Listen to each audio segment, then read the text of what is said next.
So over the last several months, a lot has changed in the world of George Janko, Mike Malak, and Logan Paul. It's safe to say now that George's podcast is a success. Ever since he had Andrew Tate on at the end of last year, his viewership has grown significantly. He's been getting some big-time guests on and pulling in over 1 million views on episodes on a semi-regular basis. On the other hand, we have Impaulsive, which has become a shadow of what it once was. Not only are views down and subscribers stagnating, but Logan's dedication to the show seems to be at an all-time low. The podcast had a weekly upload schedule which they'd stick to religiously, but now it's not unusual for them to go missing without a word. At one point earlier this year, they didn't upload for 5 whole weeks, which might be the first time that's ever happened. The going narrative is that Logan is too busy now with the WWE and Prime, so he doesn't care about Impaulsive anymore. The fact he's also engaged with a baby on the way makes it even less surprising that the podcast has fallen on his list of priorities. But one thing Logan certainly isn't too busy for is getting into more beef with his ex-co-host George Janko. The drama between these two has been going on for a very long time now, and it's clearly still not over. It was back in November 2022 when Bobby Lee came on Impaulsive and George walked out, and in December 2022 when Logan attacked George's religion. Things were never the same after that, and George left the podcast at the end of March 2023. You'd think, given it's been over a year since then, they'd have talked things through and settled their differences behind closed doors, but no. Now they're going at each other publicly all over again, and it began on May 9th, 2024, when George released this podcast with Mike Malak. Now up until this point, George hadn't gone into great detail about what happened with Impaulsive. He'd spoken about it here and there, opening up about how the whole thing affected him, but he always tiptoed around the details. Who knows what changed, but in this podcast with Mike, he didn't hold back. The first thing they spoke about was the Bobby Lee episode, which was the episode that marked the beginning of the end for George. George had previously mentioned in a podcast with Howie Mandel that the reason he walked out was cut out of the episode. That Bobby Lee episode was edited, and they made me look like I wasn't a comedian that can't take a joke. And the reason I walked away was definitely not put in there. But when talking with Mike, he came right out with the truth and said he was sexually harassed by Bobby. He started the episode putting his balls in my face. I let that one go. Then every 2 seconds, he kept grabbing my dick. I don't think, how would you feel if a man that has his back completely towards you, that only turns around to grab your dick, right, talk shit to your face, and you can't smack or beat the living brakes off of this guy? Apparently, it's common for Impaulsive to cut out segments of their podcasts if they believe it's needed to protect the reputation of the guest, and that's what they did here for Bobby Lee. But in doing so, George got made to look like a fool for walking out of the pod. Before the episode was released, he actually spoke to Logan about it, expressing concerns about the edit, but Logan simply didn't give a damn. I looked at Logan, I go, Logan, this is gonna make me look really bad. No. And he says, I don't give a fuck what you look like. Bro, come on, dog. Obviously, this was pretty shitty since Logan prioritized the guest over his so-called best friend and co-host, but it went even further. Some of you might remember that after the whole incident took place, George actually apologized to Bobby on his podcast, Tiger Belly. I want to apologize for my behavior on your podcast. I feel like I was a little... Bobby Lee, you shut your mouth. I'm apologizing to you. I left you. You were our guest. And I left you, Bobby. This is good. I will forever regret that for the rest of my fucking life. There's not a day where I will lay my head on that pillow and not know that I disappointed a prince that does stand up like you. Do you have any idea how ashamed of myself I am? This was probably over the top, but it seemed sincere. However, George has now said the reason he did it was because Logan makes me apologize to this man, or I don't have a job on Impaulsive anymore. At the time, George was financially dependent on Impaulsive, so he did as he was told, but it's something he now regrets. The topic of finances was actually the root cause of a lot of the problems behind the scenes. According to George, after he and Logan had their argument about Christianity, the show hit rock bottom and he was only getting paid $5,000 a month. Then he'd see things like Logan posting in group chats celebrating an $11 million week. Now the salary George quoted seems very low for the third host on what was one of the biggest podcasts in the world, but Logan has been known to pay poorly in the past. Mark Donor, an old friend of theirs who used to be Logan's videographer, spoke about how he was paid just $1,000 a month. I used to make $1,000 a month working for Logan. He paid for my rent. Granted, I slept on an air mattress in a closet. Like George, he also had to put up with Logan showing off how much money he makes. I remember him telling me one day in the gym, he showed me a screenshot of his Shopify, and he made like $1 million a day for 3 days straight. Super happy for him, but I get what George is saying when George is claiming to not be getting paid. He's making $5,000 a month, and his boss is showing him that he's making $11 million a week in sales. It's like there's levels to this shit. Logan shouldn't be showing him how much money he's making when George is making significantly less. With George not being able to sustain himself with the amount he was getting paid, and the animosity that grew between him and Logan after Logan attacked his religion, George decided to start his own podcast. But here came the straw that broke the camel's back. George accepted a deal for his podcast to be sponsored by Celsius, a drink brand that's a direct competitor to Prime. Logan didn't like this one bit, and he gave George an ultimatum: the deal or his place on Impaulsive. Now, from a business standpoint, it makes sense. Logan uses Impaulsive as a vehicle to promote Prime, and if George took on Celsius, he'd funnel viewers directly from Impaulsive to his show where he's promoting a competitor. It would just be bad business. Logan did say George could leave Impaulsive and come back once his contract with Celsius was done, which was decent of him, but he also spat in George's face when he proposed Prime sponsor his podcast instead. When I get that call and I tell him, I go, Logan, I get it, bro. And I fully told him, I go, listen, man, like, I will take half the deal that Celsius gives me. Half. If you want to put it on the table for my show, a quarter, work with me. He says, I won't pay you a dime. You're here because of me. And then I said, well, what do you want me to do for my bills, bro? I got no money. And he says, go have your rich dad pay for it. Listen, that's fighting words, bro. George isn't alone in having this experience of Logan holding over his head that he's gotten to where he is because of him. Mark experienced a similar thing, and he wasn't surprised in the least that Logan said that to him. Ultimately, George made the decision to leave Impaulsive and take the deal with Celsius. The irony is that 5 months after this happened, Logan found himself in a similar position to the one George was in with him, but with his brother, Jake. Jake had a fight with Nate Diaz, and one of the sponsors for the event was none other than Celsius. Logan, despite knowing this, wanted to show up to the arena with Prime bottles, and he saw absolutely nothing wrong with this. Nikisa banned DAZN from mentioning or bringing in Prime to the stadium. They said I would get kicked out if I brought a Prime bottle. That's fucking ridiculous, dude. Do you think I would ever ban you from promoting any of your shit at any of my events?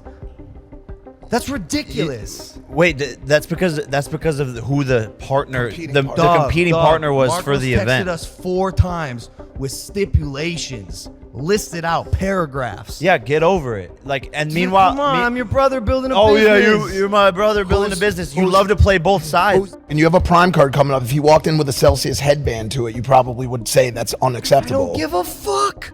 You're getting paid millions of dollars by Celsius. Yeah, they're our competitor, but like, dude, come on. The way he handled the situation seems very hypocritical given the position he took with George. Jake had a real point in saying Logan likes to play both sides because he always seems to switch up depending on what suits him better at the time. Even if you made the argument that Logan only acted this way because Jake is his brother and different rules apply with family, you wouldn't have to go back very far to see this isn't the case. Fuck you, by the way.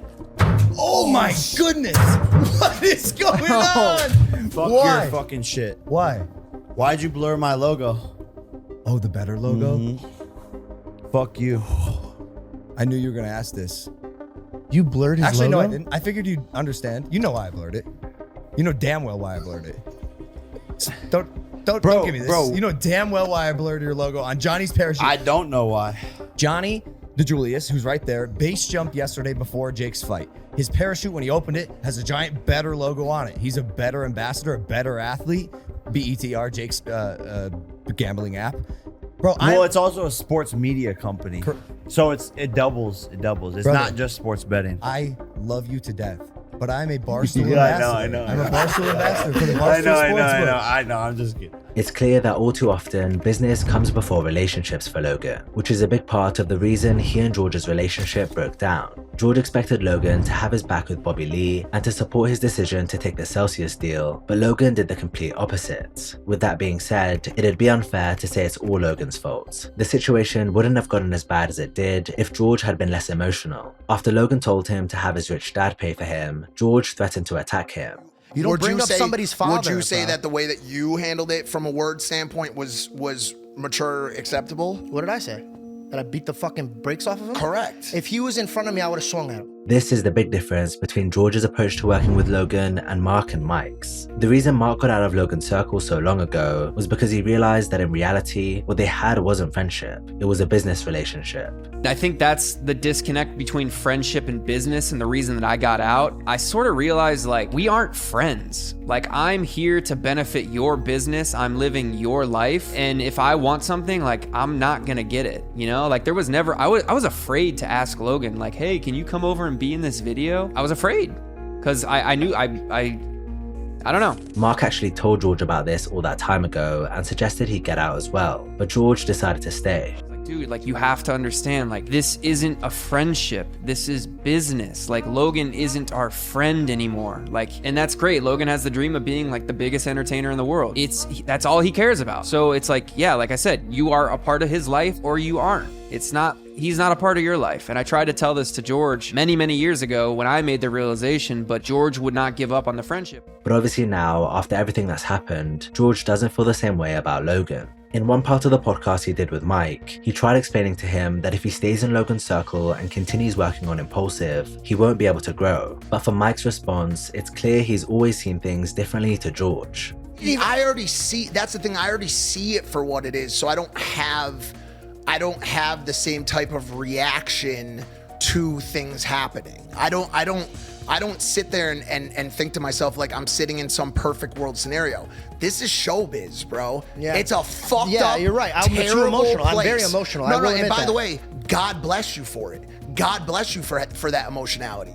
You have to shed some of that, certainly, to be in that space. Just a day after George's podcast dropped, Logan posted a response video on TikTok, which he's since deleted. He refuted many of the claims George made and came with receipts. I had to start my own show because we're not making money on the show, and I'm getting pushed out. You made money on the show. I can show you my books. I was spending 10 G's a month being on the show. All right, let's talk about this. Obviously, I wasn't on the podcast to represent myself, so I'd like to clarify a few things that were said. As well as having his own credit card, all expenses related to the show were paid for, including all travel and lodging. Obviously, George's total reimbursement came out to $20,000, 317 cents. I'd love to see any books that show otherwise. Spending $120,000 a year to be on a show is a little confusing. Later in the video, Logan denied other claims George made, such as that he was only paying him $5,000 a month. He showed texts and other evidence to back up most of the things he said, and people bought into it. There were many comments saying things like, "Rare Logan W," or "Can't argue with facts." George responded shortly after saying this.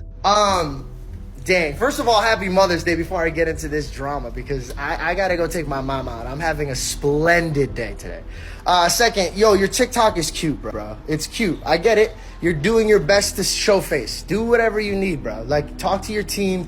Do whatever you need. But when you want to be a man, come talk to me like a man. Let's sit down like men and talk about it. Mike did it. Mike's a real man. He had the chance to come, sit, talk, show all of his points of views, brother. You could bring camera. You could bring your attorney, bro. Come sit on the couch and talk to me like a man. Let's talk, bro. Because obviously you want to talk. Let's talk. Come talk to me, bro. Starting to think George is capping. It looked like for the first time ever, people were siding with Logan over George. But on closer examination of Logan's response video, it's clear some of the things he said were misleading. The show hit rock bottom and we weren't getting paid. I was getting paid $5,000 a month. But you did make a sizable amount of money on the show. And by the way, always grateful. I was always grateful. Like that? Yeah, I don't like to talk about money. I know he doesn't want to talk money. I know he believes it out, but George made $317,000 in the 15 months that he got paid for on Impaulsive. Now this was pretty clever from Logan. While you could say exposing George's finances was distasteful given he was his employer, he knew the thing people would latch onto would be the massive number at the end, $317,000 for 15 months work. The reality is, most people aren't going to be sympathetic to a guy making hundreds of thousands a year when they make a fraction of that, and you could see that from many of the comments. But the truth is, this number is deceiving. First of all, Logan took what George said out of context. When referring to making $5,000 a month, George was specifically talking about the period following the episode where Logan attacked Christianity. In other words, the months of January, February, and March 2023. We can see that in February he did make $5,000, although in January and March he made more. I guess George was underselling how much he was paid, which he shouldn't have, but Logan was drastically overselling how much he paid George. And by the way, let's not forget that for a year and a half I didn't get paid. George officially joined Impaulsive as a third host in September 2020, and up until that first payment he received in December 2021, he didn't get paid. This means he actually made $317,000 over 30 months, not 15, and that comes out to roughly $127,000 per year. When considering George's outgoings from living in LA, paying his videographer, and taking care of his sister who works for him, it's understandable that things may have gotten tight. Later in his video, Logan gave his stance on the Celsius situation. I got my show going, and then not only was I controlled and pushed around on Impaulsive, but then Logan's making calls and directing my show. He told me that I couldn't take Celsius. So this is the big one. Making calls, trying to make it seem like I wanted to control his show is absolutely ridiculous. As you can see right here, I was like, hey, we gotta get you Prime because I saw him drinking our competitor, and he told me to call him. He was filming my reaction to tell me he took a deal with a competitor. I told him, please don't film, like I'd like to talk about this. I hope you're joking, by the way. The truth is, I thought it was a bad look that my best friend and co-host took a brand deal with our competitor without consulting me, asking me, giving us even a chance to match it before he signed the deal, because the audience that he's building, at least at the time, on his own podcast was being funneled directly from the podcast that I was building with him. I said, hey dude, I understand you need to make money. The entire text is right here that I sent him after our conversation, because I did understand his position if he needed to make money, but I thought it was also a little odd because he did make $317,000 in 15 months. Regardless, I did tell him I can't have him on Impaulsive if he's going to take the deal with the competitor, but if after he makes the money he wants to come back to the podcast, he's more than welcome. Logan's obviously got a point in that it doesn't make sense from a business perspective, despite how he reacted to Jake telling him the same thing when the tables were turned. But he made it seem like if George had come to him first, he would have helped him out or got him a Prime deal, when we know that's not the case. There's a reason he didn't address the part in George's podcast where he said he'd take half, even a quarter of the money Celsius were offering him if he got a Prime deal instead, or the part where he said Logan told him he won't pay him a dime and that his rich dad can pay for him. This is actually in large part what the problem with Logan's response is. The amount of stuff George said that he deliberately left out. That he didn't get paid for over a year, that he tried working out an alternative to taking the Celsius deal, and perhaps most important of all, since it's what started this whole thing, that he got thrown under the bus by the way the Bobby Lee episode was edited. Logan does bring up that he was wrong for how he treated George on this episode and the Christianity episode, but it's an afterthought at the end of his TikTok, and he doesn't address any of the specific details. Isn't to say, by the way, that I didn't fuck up along the way. I did. I should not have mocked his beliefs. I apologize for that. I should have stuck up for him with Bobby Lee, and I definitely should have had his back more like a friend. There's a lot of things I would have done differently, but here we are. It saddens me that our story has unfolded this way. George's initial response to Logan's video made it seem like he might escalate things, but in his most recent podcast, he looks to have mellowed out and chosen to end their back and forth there. And although I don't agree with Logan's video, and a lot of my story was taken out of that video, and it felt like it was, you know, it was played with. A lot of the people that watched it are already saying what I was gonna say regardless. And so just to let you guys know, I'm not trying to do the whole back and forth thing. I'm truly trying to be a peacemaker. I would love to have Logan come and sit down. It could be on the podcast, it could be off the podcast. I feel like, you know, there's a lot of things that he wants to get off his chest, and there's a lot of things that I would like to get off my chest. But war isn't where I'm running to. This seems like a good decision from George, but it's hard to ignore the fact that he wouldn't have needed to make it if he hadn't aired him and Logan's dirty laundry out in public in the first place. Overall, it seems like both guys could have gone about things better then and now, but I'd wager their fallout was always going to happen sooner or later. When you're involved with Logan and his business, you're not really living your life. It's not really a friendship. It is work, and it is work for him. There's no work for you when you're involved. That's just what it is. I mean, it's he's at the top of the food chain, and you live his life. I got out of it. I tried to tell George this many years ago, but George, like I said, he's a good friend, always will be a good friend, very loyal, and he didn't want to believe it, but now here we are. He's kind of realized, all right, business got in the way of friendship. Was he treated poorly? Absolutely. I'm sure he was. You know, we've all been through it, but it's just really sad to see this unfold publicly. It is, but you never know. George and Logan could very well make up down the line. If Logan and KSI could do it and get into business together as well, then I'm sure they can.